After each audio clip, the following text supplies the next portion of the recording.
सबसे पहले भगवान भोलेनाथ के चरणों में प्रणाम करती हूँ, मेरा प्रणाम स्वीकार हो। आदिशक्ति माँ भवानी गौरा के चरणों में प्रणाम करती हूँ, मेरा प्रणाम स्वीकार हो। सभी देवी देवताओं के चरणों में प्रणाम करती हूँ, मेरा प्रणाम स्वीकार हो। आप सभी गुरु भाई गुरु बहनों के चरणों में प्रणाम करती हूँ, मेरा प्रणाम स्वीकार हो। गुरु भाई गुरु बहनों, आप लोग कहानी कुछ ही देर देखते हैं। इस कुछ देर की कहानी सुनने पे शिव गुरु का अपमान होता है, भगवान का अपमान होता है।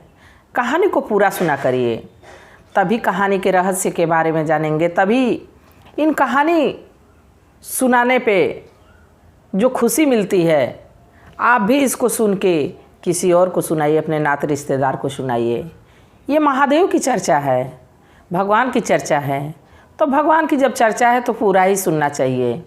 जैसे आप लोग टीवी पे सीरियल देखते हैं, कोई मूवी देखते हैं, तो उसको अंत तक देखते हैं ताकि इसमें क्या हुआ। वैसे ही कहानियाँ हैं, और कहानियों में तो महादेव की चर्चा है, तो जब महादेव की चर्चा है तो पूरा सुना करिए। और अगर जो आप लोग को अच्छी लगे तो लाइक करिए, शेयर करिए। चैनल पे नए हैं तो सब्सक्राइब करिए। कमेंट में महादेव का नाम ज़रूर लिखिए। महादेव का नाम लिखने से, बोलने से सारे कष्ट दूर हो जाते हैं।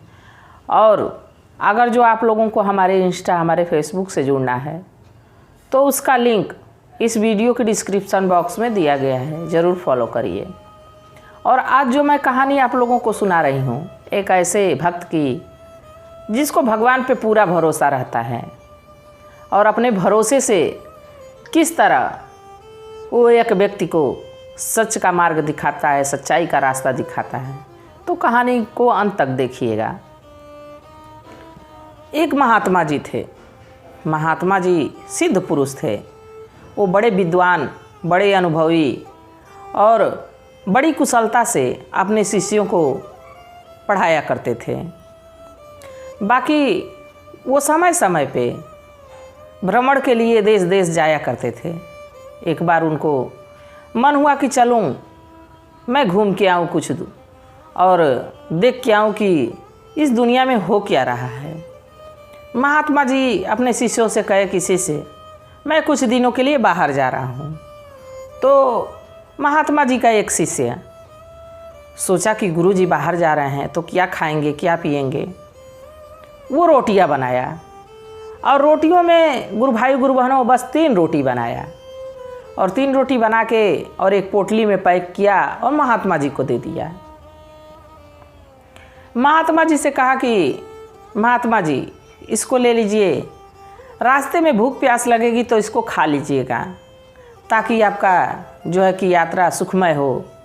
आपको भोजन करने से शरीर में ताकत मिलेगी, तो आपको रास्ते में चलने की समस्या नहीं आएगी, ताकत बनी रहेगी, इसलिए रोटियां ले लीजिए। महात्मा जी भी बड़े प्रसन्न हुए, कहे कि हमारा जो है एक शिष्य ऐसा है कि हमारा इतना ख्याल रखा। और गुरुजी भी, महात्मा जी रोटियों को अपने पोटली में रखे और लेके चल दिए। गुरु भाई गुरु बहनों जब कुछ दूर महात्मा जी पहुँचे तो उनको एक व्यक्ति मिला। तो उनसे महात्मा जी से सवाल किया कि महात्मा जी आप तो बड़े सिद्ध पुरुष लग रहे हैं, आप कहाँ जा रहे हैं। महात्मा जी कहे कि बच्चा मैं तो तीर्थ यात्रा पे जा रहा हूँ। तो व्यक्ति कहा कि मैं भी आपके साथ चल रहा हूँ। तो महात्मा जी कहे कि अच्छी बात है। महात्मा जी ये सोचे कि चलो, पहले तो अकेले ही था, एक से भला 2 हुए, ये मेरे साथ जा रहा है तो और अच्छी बात है कि मेरे साथ रास्ते में रहेगा तो कोई दुख तकलीफ़ होगी तो हम एक दूसरे को अपना देख लेंगे। महात्मा जी बड़े प्रसन्नता से उसको लिवा के चल दिए। जाते जाते जाते जाते कुछ दूर जब गए तो शाम ढलने लगी, अंधेरा होने लगा। और जब अंधेरा होने लगा तो महात्मा जी कहे कि हम लोग को यहीं विश्राम करना चाहिए। और एक उचित स्थान देख के पेड़ के पास चबूतरा बना था, वहीं पे महात्मा जी अपना आसन जमा लिए। तो वो व्यक्ति कहा कि गुरुजी यहाँ अगर जो हम लोग बैठेंगे तो रात में कैसे हम लोग का समय कटेगा। रात होगी तो सांप बिच्छू गुजर और पशु पक्षी हम लोगों को परेशान करेंगे पेड़ के पास रहने से। महात्मा जी करें कि सब महादेव की कृपा है, हम लोग की रात बहुत अच्छे से कट जाएगी। और गुरु जी वहाँ आसन जमा के अपना बैठ गए। कहे कि हाथ मुंह धुल के आसन जमा लिए। कहे कि अब थोड़ी देर साधना कर लूँगा, इसके बाद देखा जाएगा कि क्या होगा। अब महात्मा जी तो अपना आसन में बैठ के और भगवान के में लीन हो गए, भगवान को याद करने लगे। और इधर वो व्यक्ति महात्मा जी का झोला टटोलने लगा, देखने लगा कि झोले में है क्या। अब झोले में देखा तो 3 रोटियां थीं। अब उसको तो भूख लगी थी, दिन भर का थका मादा पैदल चलते चलते थक गया था, भूख लगी थी। अब महात्मा जी की झोली में से 1 रोटी निकाल के और खा गया। जब खा गया महात्मा जी की रोटी तो और फिर 2 रोटियों को पोटली में वापस रख दिया। अब महात्मा जी थोड़ी देर में ध्यान उनका जब टूटा, पूजा पाठ उनका समाप्त हो गया, तो सोचे कि मेरा शिष्य रोटी दिया है, क्यों ना उसको खा लिया जाए। अब महात्मा जी पोटली से रोटी निकाले। जब रोटी निकाले तो उसमें बस 2 रोटियां थी और महात्मा जी को पता था कि इसमें 3 रोटी है। तो महात्मा जी उस व्यक्ति से पूछे कि ये बताइए कि इसमें तो 3 रोटियां थीं, 1 रोटी क्या हो गई। तो वो व्यक्ति कहा कि महात्मा जी हमको नहीं पता कि 1 रोटी क्या हो गई। महात्मा जी कहे कि तुमको महादेव का वास्ता, तुम बताओ कि ये तीसरी रोटी क्या हुई। फिर भी वो कहा कि हमको कुछ नहीं पता है महात्मा जी, हमको कुछ नहीं पता है कि आपकी तीसरी रोटी क्या हुई। तो महात्मा जी कहे कि ठीक है, चलो 1 रोटी तुम खा लो, 1 रोटी मैं खा लेता हूँ। अब महात्मा जी उसको 1 रोटी दे दिए, 1 रोटी अपने खा लिए। खा के दोनों लोग अब सो गए। रात बीत गई, सुबह हुई, महात्मा जी नहाए धोए और वहाँ से चल दिए। वो भी व्यक्ति महात्मा जी के साथ चल दिया। कुछ दूर जाते जाते महात्मा जी देखे कि सामने एक शेर दिख रहा है। वो व्यक्ति की भी नज़र उस शेर पे गई। तो महात्मा जी तो विचलित नहीं हुए, वो महादेव के शिष्य थे, महादेव के भक्त थे, उनको भगवान पे पूरा भरोसा था। बाकी वो व्यक्ति विचलित हो गया शेर को देख के कि अब तो ये हमको खा जाएगा। तो उसकी डर को देख के महात्मा जी कहे कि बच्चा डरो मत, तुम भगवान को याद करो, महादेव को याद करो, ज़रूर हमारी मदद करेंगे। अब वो व्यक्ति महादेव का नाम जपने लगा और कुछ देर में देखा कि वो शेर चला गया। जब शेर चला गया तो महादेव और वो व्यक्ति फिर चलना शुरू कर दिए।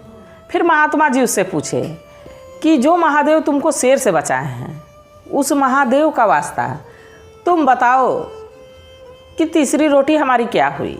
फिर भी वो व्यक्ति कहा कि महात्मा जी हमको नहीं पता है कि वो तीसरी रोटी क्या हुई। और महात्मा जी कहे कि ठीक है, जब नहीं बताते हो तो चलो। फिर दोनों लोग चल दिए। चलते चलते चलते चलते कुछ दूर जब पहुँचे तो देखे कि चारों तरफ एकदम जंगल ही जंगल है और उस जंगल के पहले एक नदी पड़ी।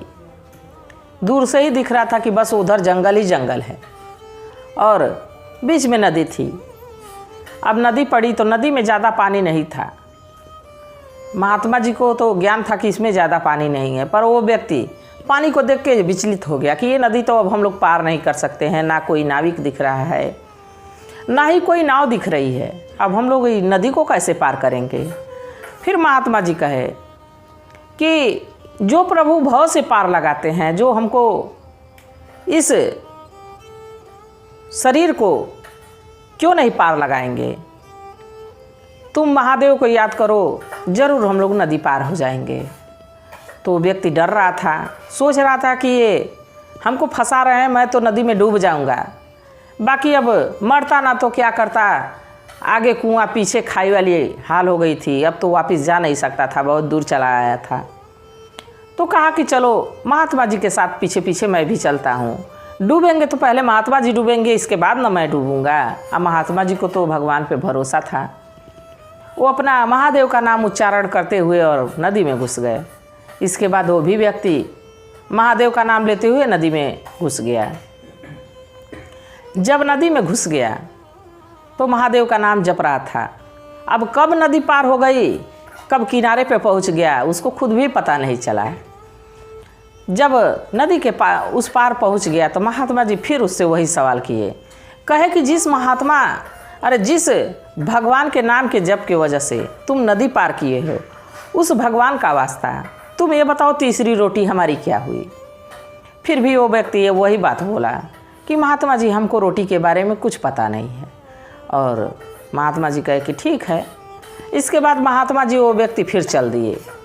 अब जंगल का रास्ता धीरे धीरे आगे बढ़ते बढ़ते जब जंगल के बीचों बीच पहुँचे महात्मा जी, तो देखे कि जंगल में चारों तरफ आग लग गई है।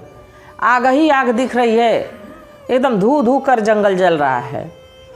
अब महात्मा जी तो महादेव के शिष्य थे, उनको डर भय नहीं था। अगर जो शरीर छूट भी जाती है तो आत्मा तो मरती नहीं है, हम जरूर महादेव के पास पहुंच जाएंगे। महात्मा जी को तो ये लग रहा था, बाकी उस व्यक्ति को ये लग रहा था कि मैं मर जाऊंगा, मेरे परिवार वाले, मेरे घर वाले इंतज़ार कर रहे होंगे, मैं तो मर जाऊंगा अब इस जंगल में। तो महात्मा जी कहे कि बच्चा तुम डरो मत और महादेव का नाम लो, जरूर महादेव की कृपा होगी, दया होगी तो हम लोग बच जाएंगे। और उस आग के बीचों बीच महादेव वहीं बैठ गए। अरे महात्मा जी वहीं बैठ गए और वो व्यक्ति भी अब आग को देख के विचलित हो रहा था, फिर भी महादेव का नाम उच्चारण कर रहा था। देखिए गुरु भाई गुरु बहनों, अगर जो हमारे पे दुख आती है, मुसीबत आती है, तो हम सबसे पहले भगवान को ही याद करते हैं कि हे भगवान हमारी ये तकलीफ़ कट जाए, हमारी ये मुसीबत कट जाए, ये हमारा दुख दर्द ख़त्म हो जाए। तो अब वो महादेव का नाम जपने लगे लोग। कुछ देर में देखे कि ऐसी बारिश हुई कि आग बुझ गई। और जब आग बुझ गई तो महात्मा जी कहे कि बच्चा आग तो बुझ गई, बाकी इस घिरी हुई आग में जिस महादेव का नाम उच्चारण कर रहे थे, उन्हीं महादेव का वास्ता है, बताओ हमारी तीसरी रोटी क्या हुई। फिर भी वो व्यक्ति उस आग से बचने के बाद भी सच नहीं बोला। महात्मा जी से कहा कि ऐसा है महात्मा जी कि हमको तीसरी रोटी के बारे में कोई जानकारी नहीं है। और ऐसा कह के महात्मा जी कहे कि ठीक है, अब यहाँ से चला जाए। फिर महात्मा जी पूछे कि अच्छा ये बताओ तुम जा कहाँ रहे हो। हम तो तीर्थ के लिए जा रहे हैं। तो वो व्यक्ति कहा कि गुरुदेव मैं तो कमाने जा रहा हूँ, धन कमाने के लिए जा रहा हूँ, अपने परिवार के लिए। तो महादेव कहे कि तुम इतना दूर झूठे आए हो, व्यर्थ इतना रास्ता चल के पैदल आए हो, तुम पहले बता दिए रहते तो तुम जहाँ मिले हो वहीं पे मैं तुमको धन दे दिया रहता। तो व्यक्ति कहा कि अब तो हमसे गलती हो गई, क्यों ना महात्मा जी आप यहीं हमको धन दे देते हैं। तो महात्मा जी कहे कि ज़रूर मैं तुमको यहीं धन दे दूँगा। अच्छा तुम 30 कंकड़ बटोरो और 3 जगह उसकी ढेरी लगा दो। अब वो व्यक्ति चुन चुन के 30 कंकड़ इकट्ठा किया और 10-10 कंकड़ 3 जगह रख दिया। अब महात्मा जी उठे और अपने कमंडल से जल उठाए और जल वो तीनों ढेरियों पे छिड़क दिए। आज जब तीनों ढेरियों पे वो सिद्ध किया हुआ जल छिड़के तो तुरंत तीनों जगह हीरा मोती सोना चांदी एकदम चमचमाने लगा। अब वो व्यक्ति बड़ा प्रसन्न हुआ कि अरे गुरुदेव तो कितना सिद्ध पुरुष हैं, इतना धन की व्यवस्था कर दिए। अब वो धन की तरफ दौड़ा तो गुरुजी रोके, कहे रुक जाओ, देखो हमारे झोले में 3 रोटियां थी, तो 1 रोटी तुम खाया, 1 रोटी मैं खाया हूँ, तो इसलिए एक जगह का धन तुम्हारा, एक जगह का धन मेरा, और एक जगह का धन उसका होगा जो हमारी तीसरी रोटी खाया था। अब वो व्यक्ति परेशान, कहा कि अब तो एक जगह का धन छूट जाएगा, एक जगह का ये ले लेंगे, एक ही जगह का मैं पाऊँगा, तो क्यों ना मैं सच बोल दूँ। तो वो व्यक्ति महात्मा जी से कहा कि महात्मा जी वो तीसरी रोटी मैं खाया था, इसलिए तीसरा धन मेरा हुआ। तो महात्मा जी कहे कि वाह बेटा, मैं तब से महादेव का वास्ता दिया, भगवान का इतना वास्ता दिया, तुमको इतनी मुसीबत से, इतने दुख से भगवान तुमको बचाए, बाकी तुम सच के करीब नहीं गए, सच नहीं बोले और धन की लालच में तुम सच बोल दिए। और महात्मा जी फिर अपना कमंडल का जल उठाए और फिर उस सोने चांदी का जो ढेर था, हीरे मोती जवाहरात का जो ढेर था, उस पर जल छिड़क दिए। और जल छिड़कते ही तुरंत वो जो है सारा धन फिर कंकड़ हो गया। अब वो व्यक्ति को कुछ नहीं मिला। इसलिए कुछ नहीं मिला, देखिए गुरु भाई गुरु बहनों, कहीं कहीं झूठ का रास्ता हमको डुबा देता है। अगर जो सच हम बोलते हैं तो भले देर सही, भले भगवान देर करते हैं पर अंधेर नहीं करते हैं, ज़रूर वो हमारी मदद करते हैं। अगर जो व्यक्ति सच शुरू में ही बोल दिया रहता तो महात्मा जी उससे प्रसन्न होके शायद उसको धन वहीं दे दिए रहते। बाकी महात्मा जी तो उससे दुखी थे कि ये खा गया रोटी, अब फिर भी सही नहीं बोल रहा है। तो देखिए गुरु भाई गुरु बहनों, सच के राह पे चलना चाहिए। अब तो उसको कुछ नहीं मिला, रास्ता भी चल के गया, महात्मा जी का साथ भी वहाँ से छूट गया, महात्मा जी उसको छोड़ के चले गए और धन भी नहीं मिला। तो अगर जो सच बोलता तो गुरु की कृपा जरूर होती। तो इसलिए गुरु भाई गुरु बहनों, सच बोला करिए, सच के राह पे चलिए। जो भी आपके नात रिश्तेदार घर में, आपका परिवार, उसको भी इस कहानी को ज़रूर सुनाइए ताकि लोग इस बात को समझें कि सच बोलने से क्या हमको मिल सकता है और झूठ बोलने से क्या हम खो सकते हैं। तो कहानी कैसी थी गुरु भाई गुरु बहनों, ज़रूर बताइएगा। इसी के साथ हर हर महादेव।